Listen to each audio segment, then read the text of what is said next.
Assalamualaikum warahmatullahi wabarakatuh. Hai anak-anak, sampai jumpa kembali bersama Ibu Tri Wahyu Sejati. Hari ini kita akan belajar bersama.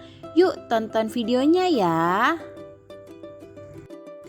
Perkembangbiakan tumbuhan. Perkembangbiakan tumbuhan dibedakan menjadi dua, yaitu perkembangbiakan secara generatif dan perkembangbiakan secara vegetatif.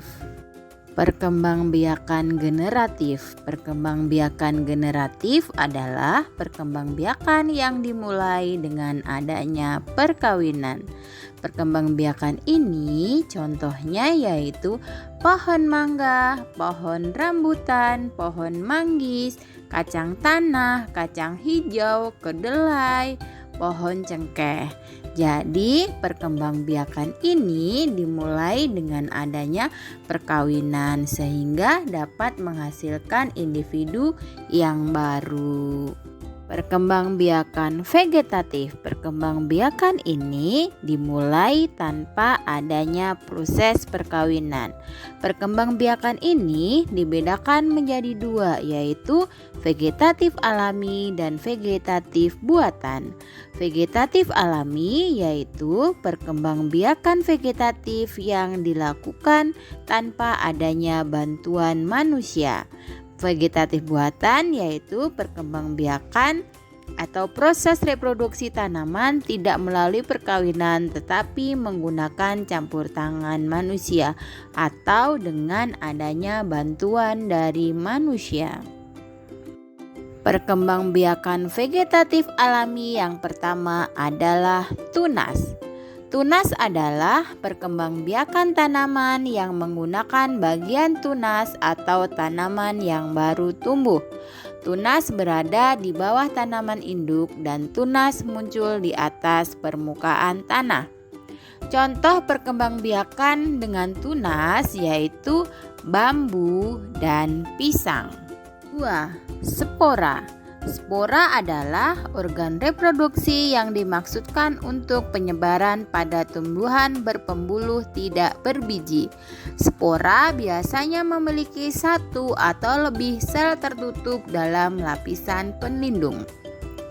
Contoh tumbuhannya adalah tumbuhan paku dan jamur.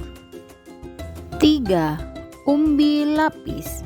Umbi lapis adalah organ reproduksi yang dihasilkan oleh sekelompok daun tebal yang membentuk lapis. Contoh tumbuhan yang berkembang biak dengan umbi lapis adalah bawang bombay, bawang merah, dan bawang putih. 4. Umbi akar. Umbi akar adalah akar yang dijadikan sebagai cadangan makanannya. Contoh tumbuhan yang berkembang biak dengan umbi akar adalah wortel, singkong, dan lobak. 5. Umbi batang. Umbi batang merupakan alat perkembangbiakan berupa batang atau modifikasi struktur batang yang terdapat di dalam tanah dan biasa digunakan sebagai cadangan makanan bagi tanaman. Saat ditanam di tanah, umbi ini bisa tumbuh menjadi tanaman baru. Contoh perkembangbiakan secara umbi batang adalah talas, bengkuang, kentang, dan ubi jalar. Akar tinggal. Akar tinggal ini biasanya disebut rimpang. Perkembangbiakan tumbuhan yang tumbuh dan menyebar di bawah permukaan tanah. Rimpang menghasilkan akar baru atau tunas baru yang tumbuh menjadi tanaman baru. Contoh tumbuhannya adalah jahe, lengkuas, kunyit, dan kencur. Geragi.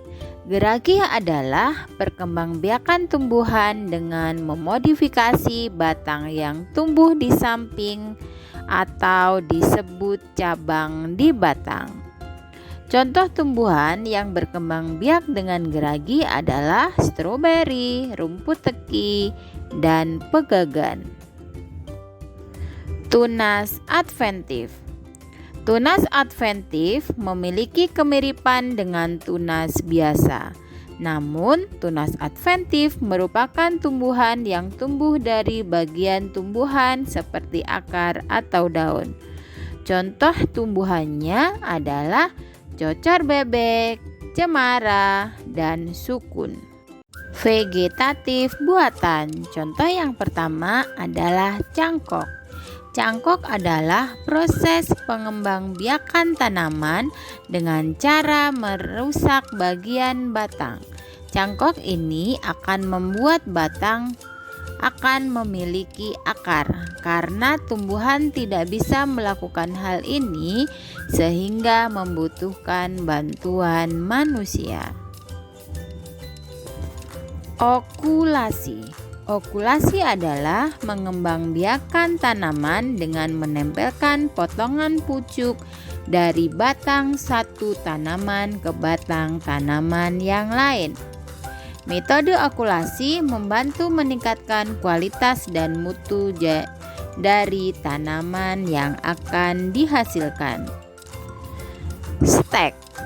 Stek adalah proses perkembangbiakan tanaman dengan menggunakan bagian tumbuhan tanaman seperti akar, daun, dan batang. Tumbuhan bersifat totipoten, yaitu memotong untuk membentuk sel lain. Merunduk. Merunduk adalah cara mengembangkan sebagian batang atau ranting dengan tujuan memendam batang tersebut ke dalam tanah untuk mendapatkan tanaman baru. Merunduk biasanya dilakukan pada tanaman yang memiliki batang lentur, seperti pohon melati, buah apel. Terima kasih anak-anak sudah menonton videonya. Semoga video yang sudah ditonton bisa memberikan sedikit informasi agar dapat membantu proses pembelajaran. Terima kasih. Wassalamualaikum warahmatullahi wabarakatuh.